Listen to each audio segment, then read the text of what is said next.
Сәлем бәріңе. Бүгін мен өз қолыммен бал қосылған жұмсақ әрі хош иісті балды торт жасауды үйретемін. Қарапайым ингредиенттер: көп ақша құртудың қажеттілігі жоқ, ауызда тез еріп кететін нәзік торт. Ендеше кеттік. Алдымен 180 грамм сары майды табаға салып, газға қоямыз. Үстіне 100 грамм қант қосып, жақсылап араластырамыз.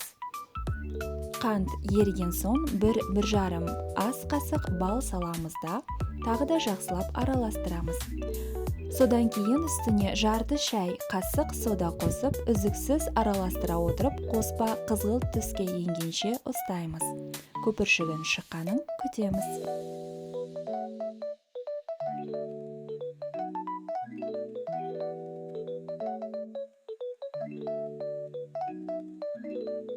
Осыдан кейін оттан алып, қоспаны сәл суытамыз. Бөлек ыдыста 3 жұмыртқаны миксермен жақсылап шайқап аламыз. Енді 2 қоспаны араластырамыз.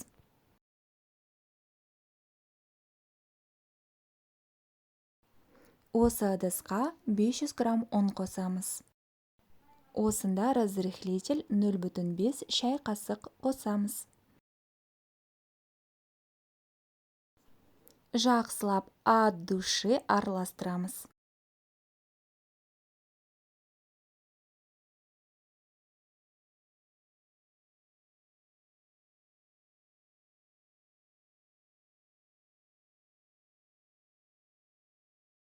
Холодильникке шамамен 20-25 минутқа салып қоямыз. Холодильниктен шығарып алып, шамамен 5 бөлікке бөліп алып илейміз.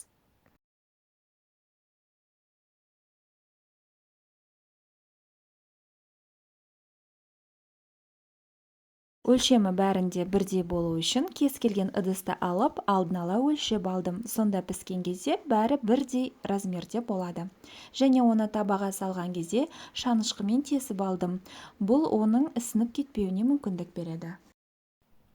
Пешке 180 градусқа 2-3 минут қызарғанша қойып қойдым. Шыққан соң алдын ала өлшенген ыдысымыз арқылы әдемілеп кесіп шықтым. Енді арнайы начинкасын жасау үшін вареная сгущенка аламыз және оған сары майды қосамыз.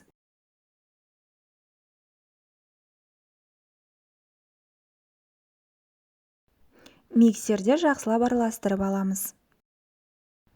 Коржықтарға арнайы крем начинканы жағып шығамын. Коржықтан қалған арнайы үгінділерді алып, миксерге салып, үгітіп аламын. Оны қазір начинка кремнің үстінен осылай салып, әдемілеп безендіретін боламыз. Және бұның үстіне грецкий орехті де қойсаңыз болады, өте дәмді шығады. Міне осындай оп-оңай, ақша көп қажет етпейтін балды тортты жасадық. Күндеріңіз сәтті өтсін, келесі жылы кездескенше жаңа жылдарыңызбен. Сіздермен болған Мадина Ержанқызы.